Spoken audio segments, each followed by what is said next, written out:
Em diversas situações bíblicas, o próprio Deus ordena a morte, às vezes em massa e de inocentes.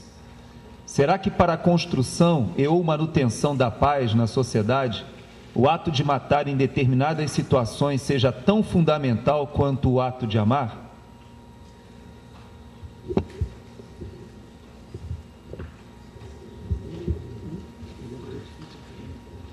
Bom, eu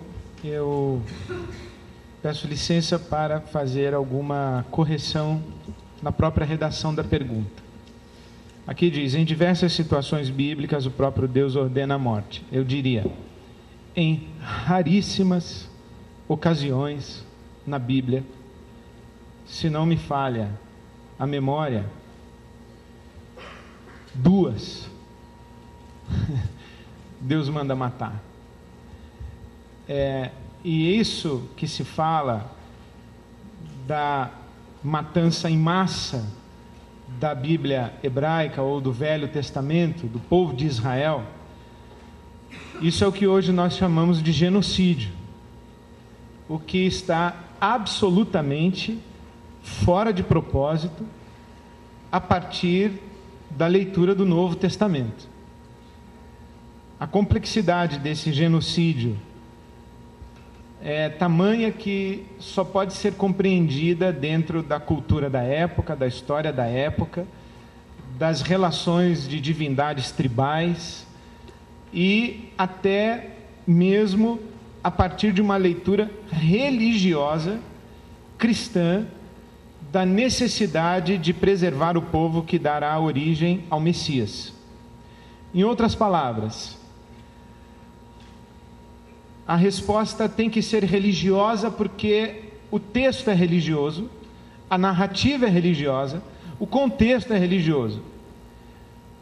Pode matar o Deus que está suscitando de um povo o Redentor cósmico. Se alguém oferecer igual projeto, igual proposta, então que pratique o genocídio. Isso é a resposta religiosa. Evidentemente que, tendo sido lido o Novo Testamento, o genocídio se torna impraticável, porque no processo de revelação desse caráter divino, o Deus que começa matando, termina morto. E a figura que Deus quer que se celebre a seu respeito não é do Deus que mata, mas é do Deus que morre. Jesus quis e fez questão de ser lembrado por sua morte. E esse é o Deus cristão. O Deus cristão, entre matar e morrer, ele prefere morrer. É por isso que ele tem a autoridade de nos mandar virar a outra face, dizendo a nós: entre matar e morrer, prefira morrer, porque é o que eu vou fazer daqui a alguns minutos. Basta que os senhores assistam o espetáculo de horror que me levará à cruz.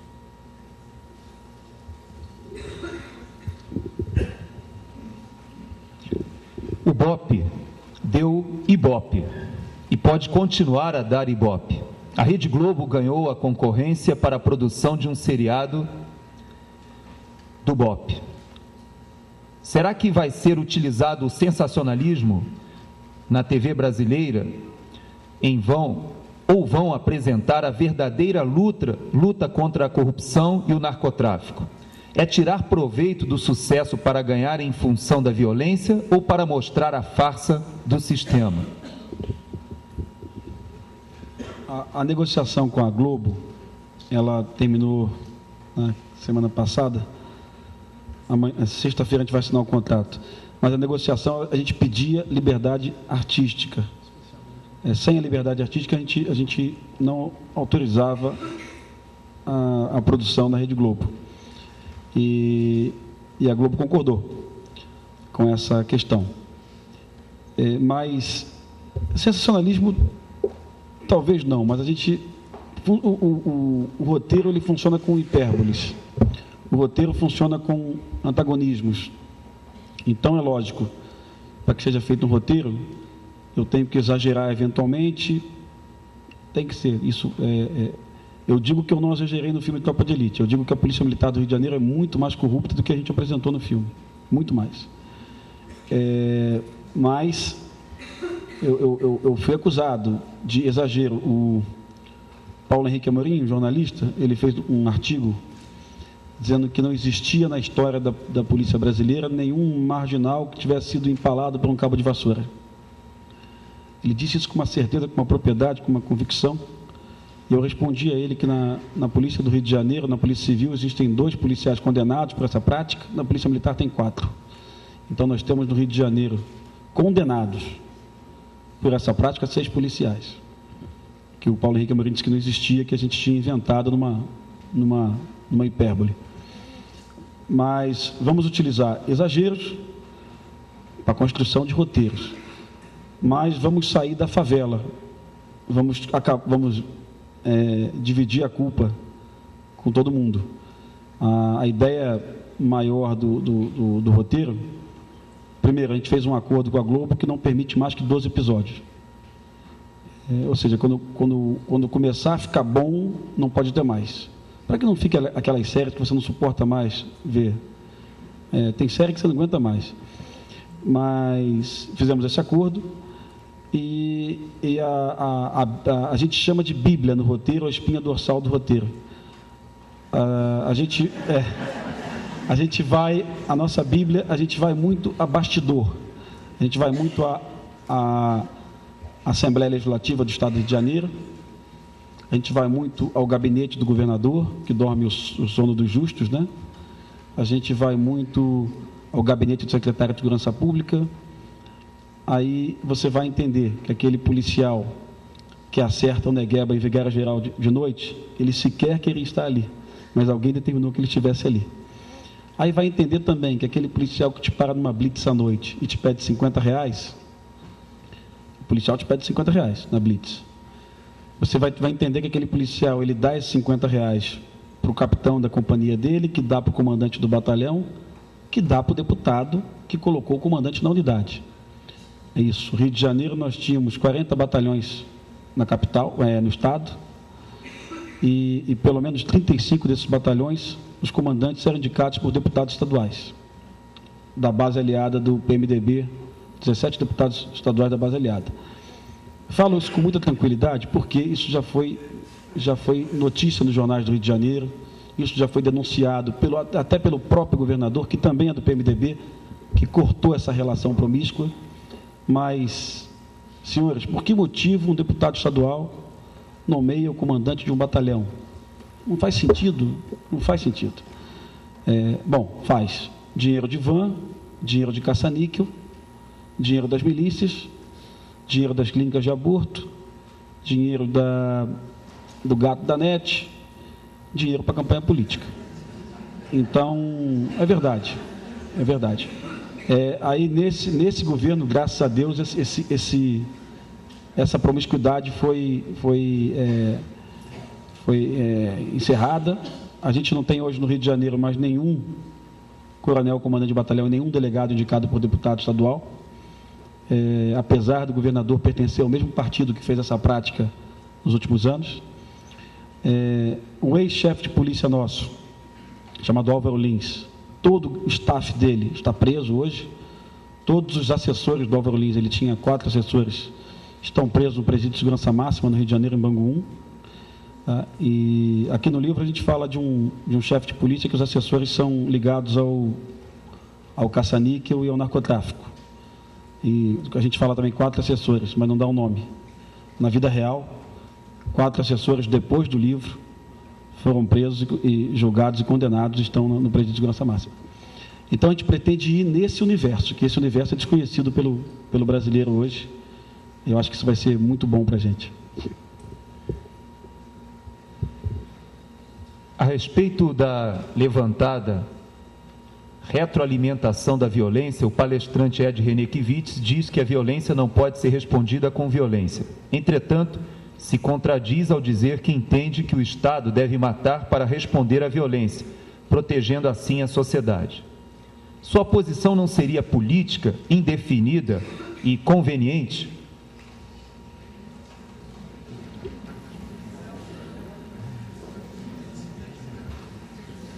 Censura essa pergunta aí, devolve, eu não respondeu.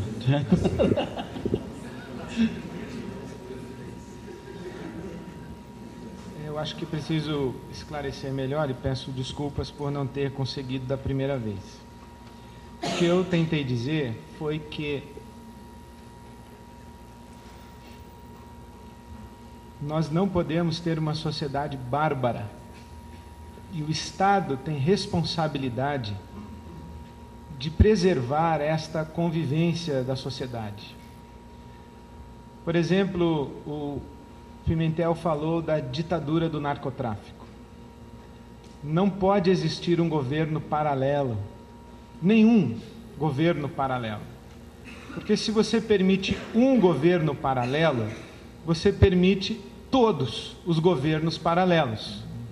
E você cai na situação do individualismo e de cada cabeça uma sentença. Porque se eu permito um governo paralelo chamado narcotráfico, eu também, como cidadão, vou me tornar o meu governo paralelo.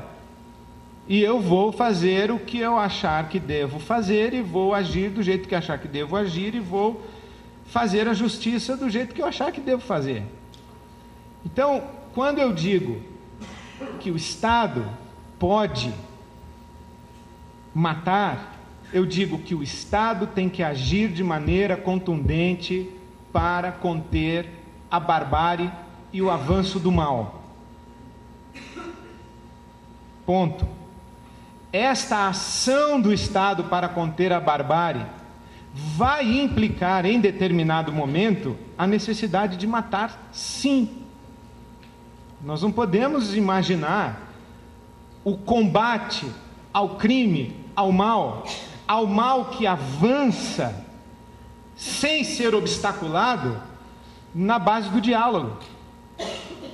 Nós não conseguiremos trocar simpatias com usurpadores de liberdades, promotores de injustiças em seus próprios interesses.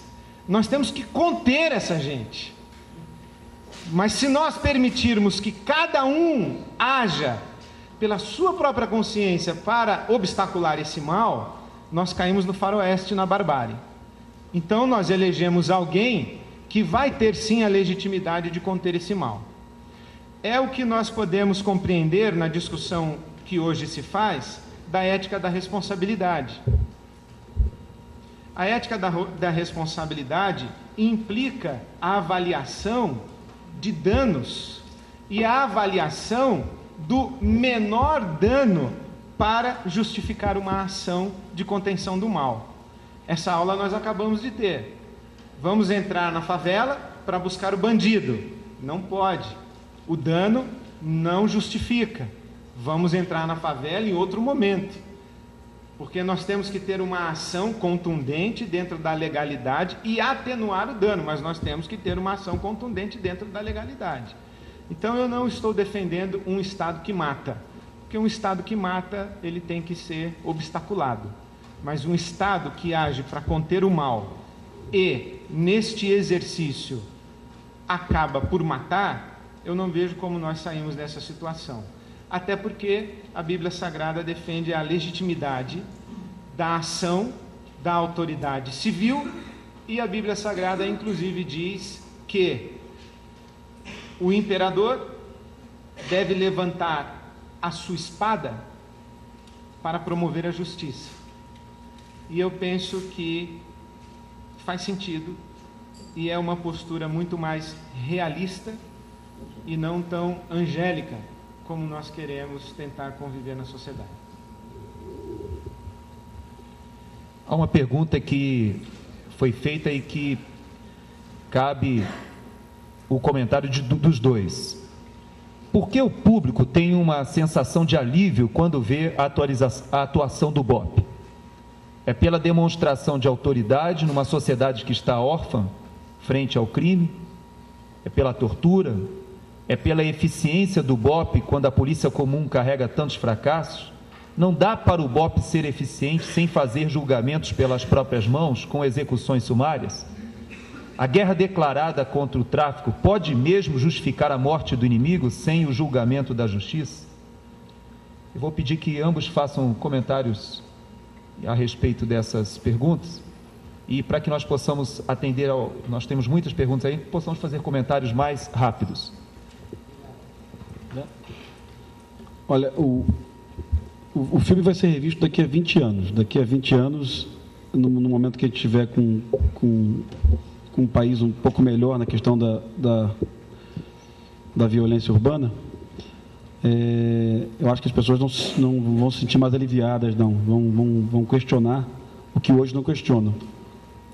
Vão questionar se aquela prática é correta ou não. O Rio de Janeiro é uma questão totalmente diferente do país, né? É uma cidade em guerra, sim, tá?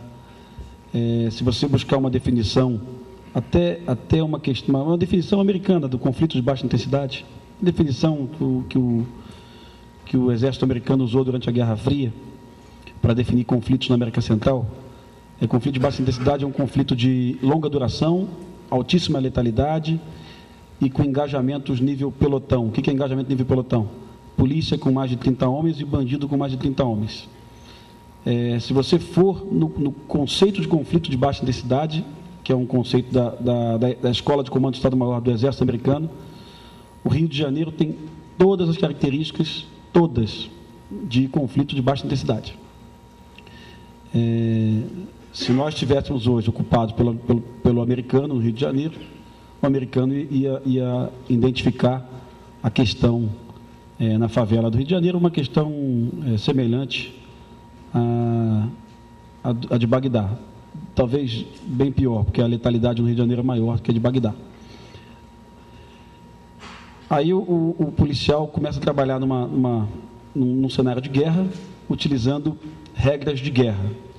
O meu irmão voltou agora do Haiti. Meu irmão era comandante de um destacamento de fuzileiros navais no Haiti. E o meu irmão estava no Haiti fazendo cumprir uma resolução da ONU que entendeu que o Brasil ele não é mais força de manutenção de paz, ele é força de imposição de paz, não é isso, coronel?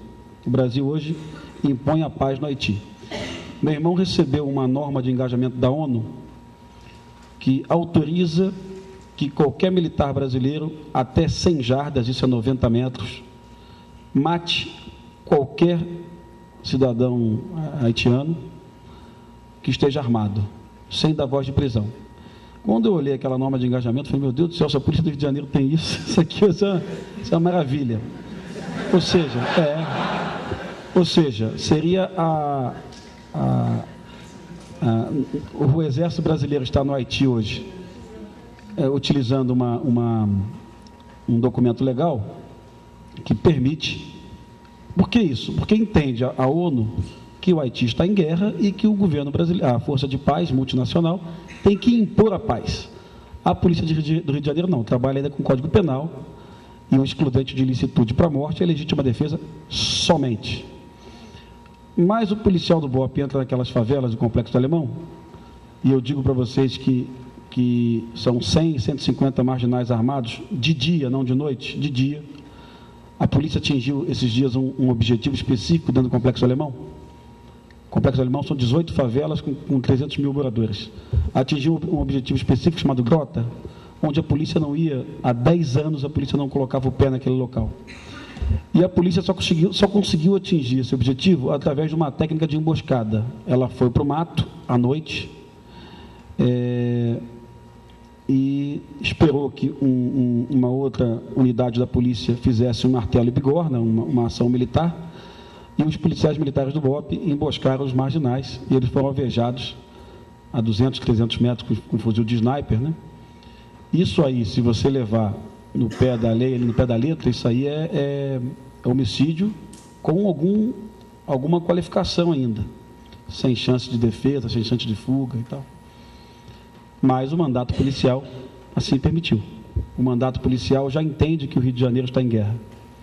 Mas isso é uma afronta à legalidade E a gente sabe, se a gente fugir da legalidade, a gente sabe que a gente vai para uma anarquia, e amanhã ou depois essa polícia ela é irrecuperável. A gente não consegue mais resgatar essa polícia da ilegalidade. A gente começa a assumir essas ações ilegais, como legais fossem, e a gente perde toda uma geração. Por que a gente sente uma sensação de alívio quando vê a atuação do BOPE? É porque a gente não faz autocrítica. Porque a gente não tem noção da profundidade, da gravidade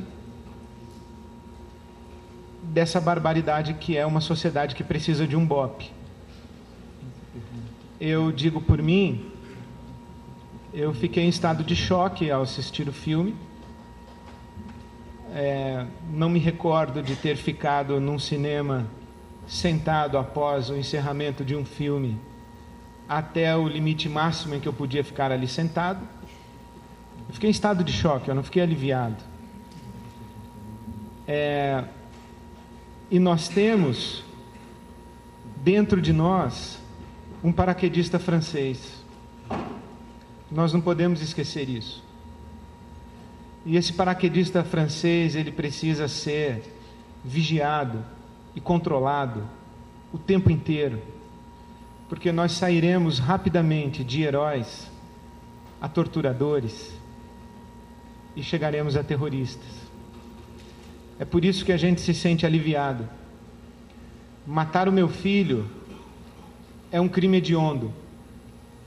Matar o filho de 13 anos, que é vapor, na favela, não é.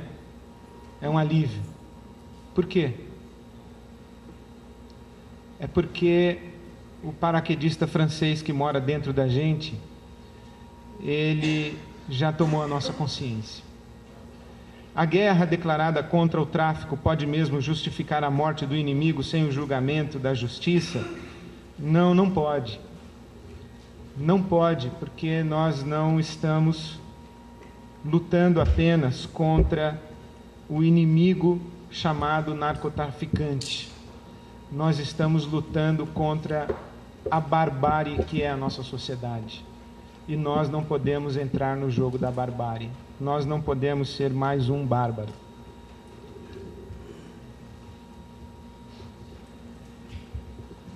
Existem muitas perguntas e nós não teremos possibilidade de atender a todas. Eu vou elencar uma pergunta aqui, que é pequena, simples, mas que suscita um debate interessante, haja vista a presença de muitas pessoas ligadas a igrejas evangélicas aqui presentes no auditório. O que os dois pensam sobre os cristãos caveiras de Cristo, dentro do BOPE e ainda matando segundo a lógica dos policiais daquela organização? Eu começo pelo capitão Rodrigo Pimentel, que não milita dentro de atividades religiosas como o Ed René Kivitz, que ele comece respondendo. Hoje o BOPE tem 400 policiais, entre um terço e um quarto do efetivo são policiais evangélicos, a maioria de igrejas neopentecostais, né? Esse é o termo. Aqui tem um relato interessante no livro sobre um tenente nosso, Celso, que ele, numa operação, ele alvejou um marginal, possivelmente um assassino de um tenente nosso, do Vega, um tenente do BOPE, e esse bandido estava prestes a morrer, e o tenente Celso perguntou se ele aceitava Jesus, o bandido aceitou Jesus, e o Celso chamou um helicóptero e pediu para resgatar o bandido, e a guarnição do helicóptero não queria resgatar, e o Celso ele se impôs ali, até contra a equipe. Eu estava presente no momento também, e ele determinou que o bandido fosse resgatado e fosse conduzido para um hospital. Então é uma história. Esse tenente Celso, ele não era só evangélico, ele era pastor da Assembleia de Deus e era tenente do Batalhão de Operações Especiais do BOPE. Eu não sei que tipo de conflito que ele vivia, eu não era o tenente Celso. Ele devia viver muitos conflitos. Esse era, assim, um cristão muito convicto. Outros policiais, eu até fazia uma brincadeira, desculpa essa brincadeira aqui, mas a gente fazia. Eu perguntava para o bandido: você quer ser interrogado pelo católico ou pelo evangélico? O bandido, evangélico. Apanhava igualzinho, apanhava do católico, exatamente. Eu fazia essa... O senhor quer ser interrogado? Aí eu tinha um Alexandre, que era evangélico, hoje também é pastor de uma igreja pentecostal.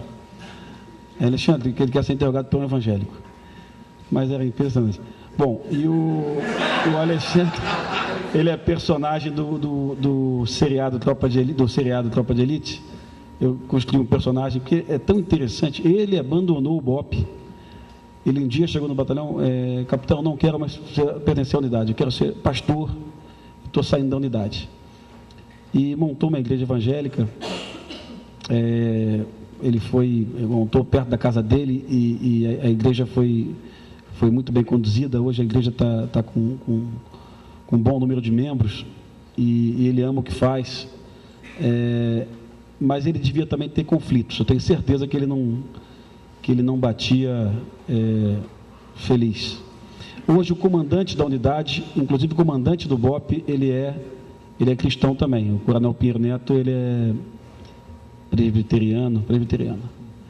E eu vou dizer o seguinte: ele entende, que eu converso muito com ele, até ele, eu acho todas as operações do BOPE hoje, eu acho todas equivocadas, todas. Se eu fosse governador do estado do Rio de Janeiro hoje, eu retirava o BOPE de todas as ações de favela. Mas o coronel Pinheiro Neto não, ele entende que ele está salvando o Rio de Janeiro, que ele quer dar um mundo melhor para os seus filhos. Eu tenho certeza que ele está insistindo na política do mais do mesmo.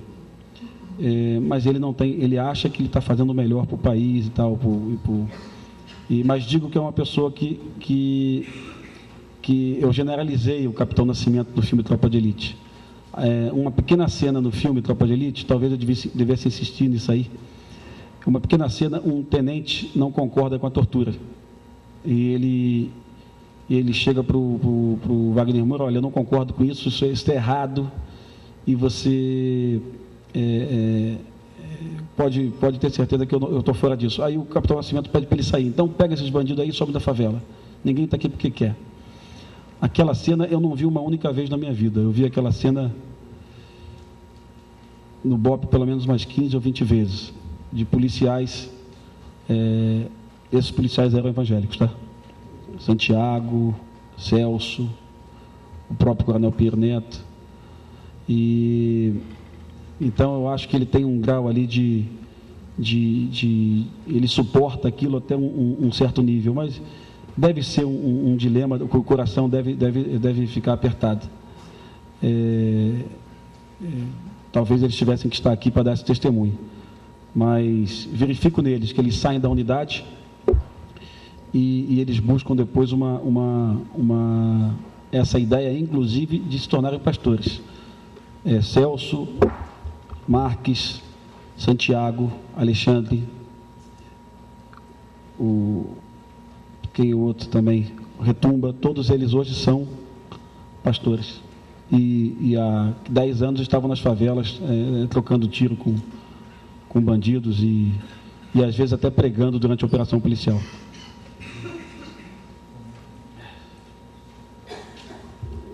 Bom, sobre os Caveiras de Cristo, eu acho, em primeiro lugar, que está claro hoje para o Brasil que ser evangélico e ser cristão já não é a mesma coisa.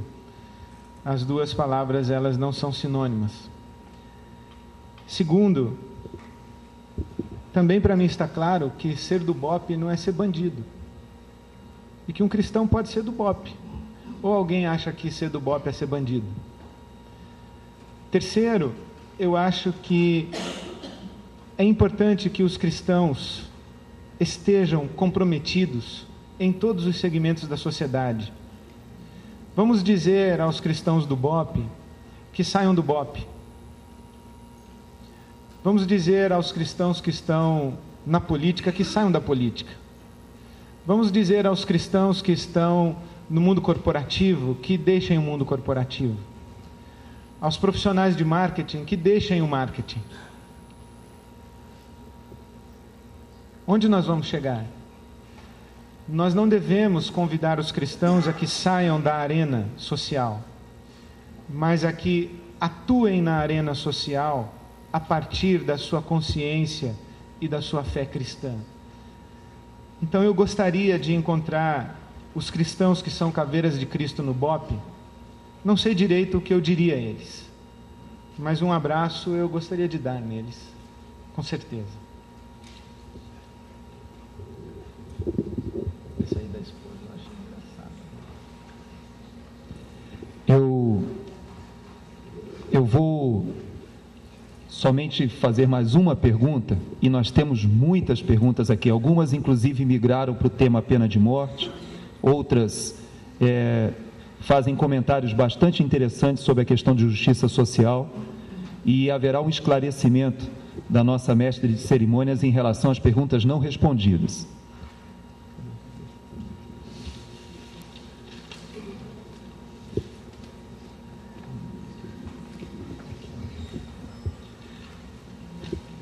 Eu vou fazer somente essa última pergunta e logo depois nós vamos passar para as considerações finais de ambos os nossos debatedores, e nós vamos ter oportunidade que eles façam um fechamento e deixem uma conclusão em relação aos seus pontos de vista. O pastor Ed René fica amigo do capitão Nascimento, leva ao culto de domingo à noite. Após o culto, os dois combinam uma pizza com as respectivas esposas, ou seja, as duas seguem num carro à frente e o pastor e o capitão num carro atrás. No próximo farol, que em São Paulo é farol, né? No próximo farol, os dois presenciam um assalto no carro das esposas, seguido de sequestro. Com ação rápida, o capitão Nascimento consegue deter o meliante. Qual a ação dos dois filhos de Cristo? Prisão? Oração? Tortura? Outros?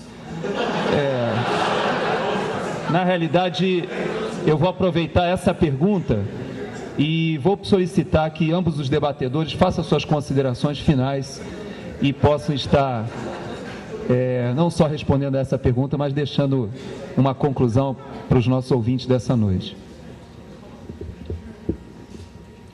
Sim, olha, assim, a quase totalidade dos policiais do BOPE no Rio de Janeiro hoje sequer andam armados na folga. Então essa possibilidade de outras aqui, ela está descartada essa possibilidade. Assim, mas olha, é difícil. Em um momento eu ia dizer, eu já reagi a assalto no Rio de Janeiro,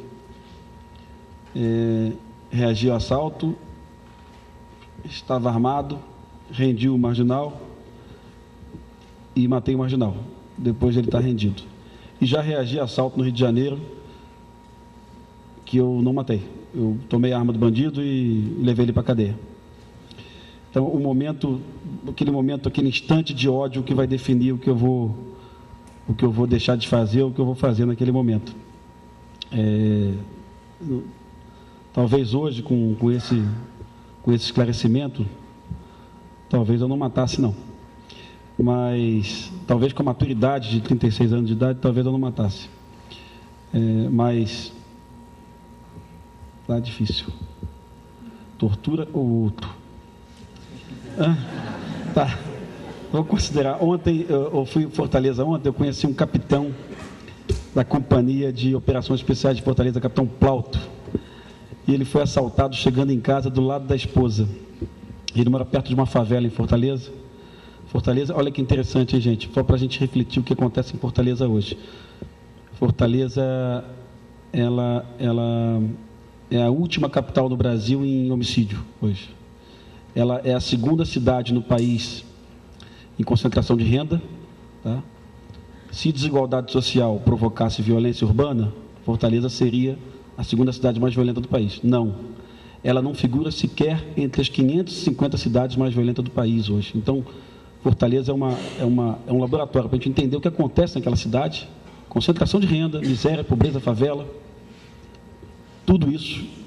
E a cidade não tem violência. Ah, tem sim. Não tem. Não tem. Os índices de homicídio de Fortaleza são baixíssimos, bem abaixo da média nacional, abaixo da média internacional. E está do lado de Recife, que tem mais homicídios que o Rio de Janeiro e tem 1/4 da população do Rio de Janeiro. E tem mais homicídios que o Rio. Bom, só para a gente pensar aí, quando aquela questão muito simplista de que a desigualdade social provoca violência, calma, tem Fortaleza. Não é bem assim. Desigualdade social é um dos fatores, e a gente não sabe exatamente o peso desse fator dentro do contexto. E esse capitão Plauto foi assaltado perto da porta de casa, e ele mora perto da favela, e ele ficou na frente da favela dias e dias seguidos, esperando o bandido sair.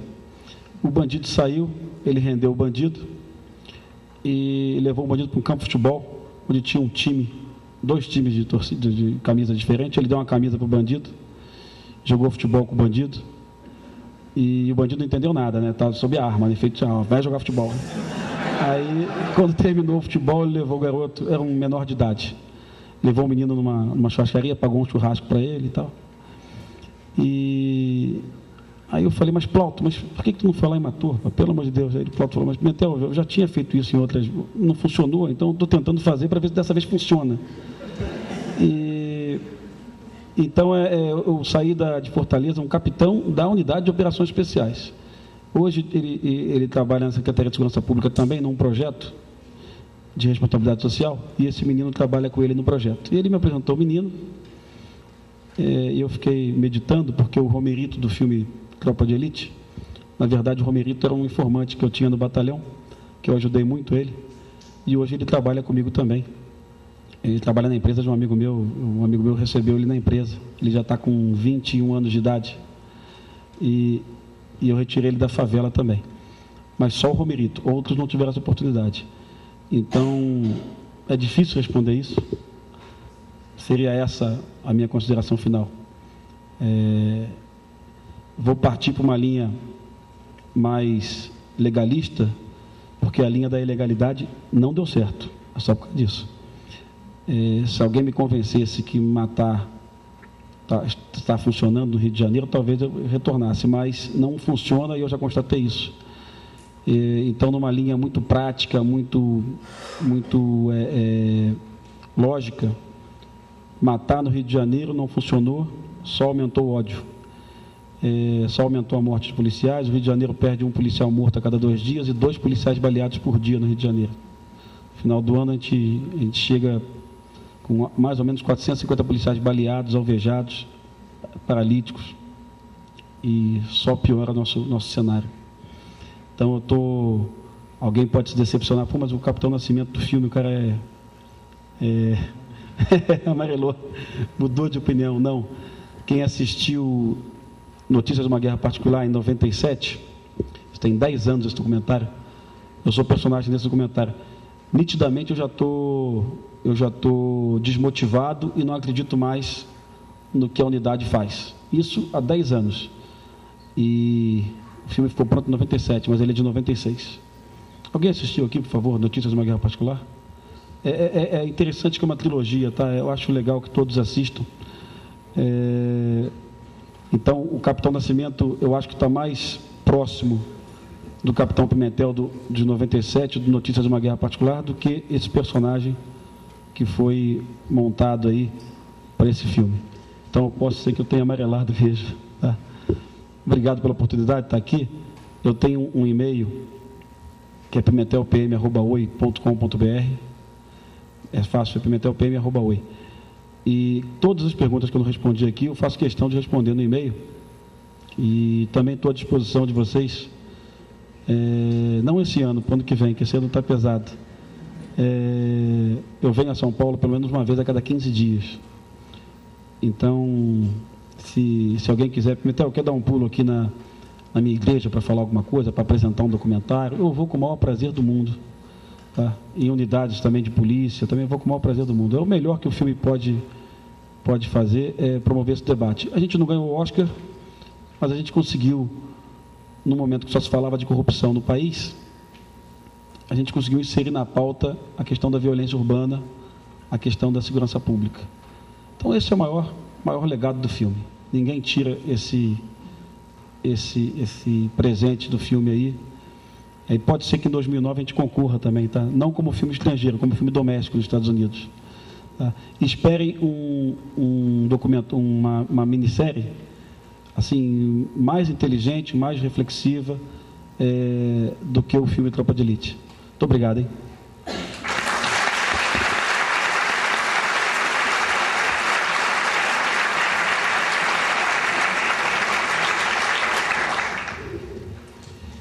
Bom, minhas considerações finais são que você construa a cultura de paz onde você está. Você construa a cultura de paz no horizonte que está ao alcance da sua mão. Porque tem muita gente que é contra a violência, acha o Capitão Nascimento truculento, mas não conversa com o irmão, é violento e agride o filho, é desrespeitoso com a esposa, é um tirano com seus funcionários. Então, se nós começássemos a ensinar a amar, amando as pessoas que estão no nosso horizonte imediato das nossas relações, construindo relações de justiça no nosso horizonte de influência, agindo com amor, agindo com legalidade, é o que eu faria com esse sujeito desavisado que tentasse sequestrar minha esposa na frente do Capitão Nascimento. Eu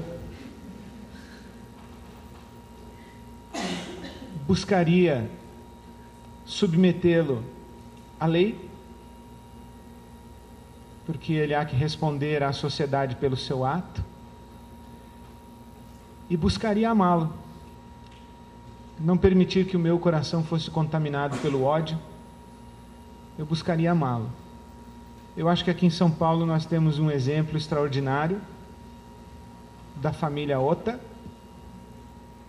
e o ato daquele pai em tentar guardar o seu coração do ódio contra o assassino de seu filho é um ato desafiador para todos nós. Não é que nós vamos tirar o assassino da cadeia porque nós o perdoamos e amamos. Uma coisa é uma coisa, outra coisa é outra coisa. É bom que todos os presidiários se convertam. As penitenciárias ficarão melhor habitáveis. Serão lugares de harmonia, de paz. Mas eles vão continuar cumprindo pena até acabar a pena estabelecida. Porque uma coisa é uma coisa, outra coisa é outra coisa. Então vamos exercitar a paz onde a nossa mão alcançar.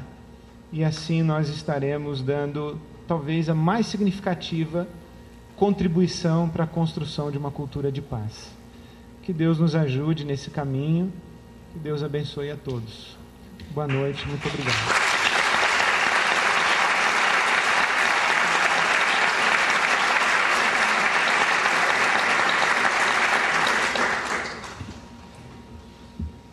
A Galileia agradece a presença de todos aqui esta noite. Queremos agradecer a participação super especial do capitão Rodrigo Pimentel, autor do livro Elite da Tropa e roteirista também do filme Tropa de Elite, pós-graduado em Sociologia Urbana pela UERJ. Também agradecemos ao teólogo conferencista Ed René Kivitz. As suas perguntas já estão nas mãos dos nossos convidados. Elas todas vão ser respondidas e colocadas no site da Galileia, que é www.galileia.com.br. Você pode acessar o site e também no blog da organização do evento, que é pavablog.blogspot.com.br. Eu vou repetir novamente o e-mail do Capitão Rodrigo Pimentel, pimentel@oi.com. Como é que é? Pimentel.pm, desculpa. pimentel.pm@oi.com.br. Vocês estão sabendo melhor que eu. E boa noite para todos. Muito obrigado pela sua presença.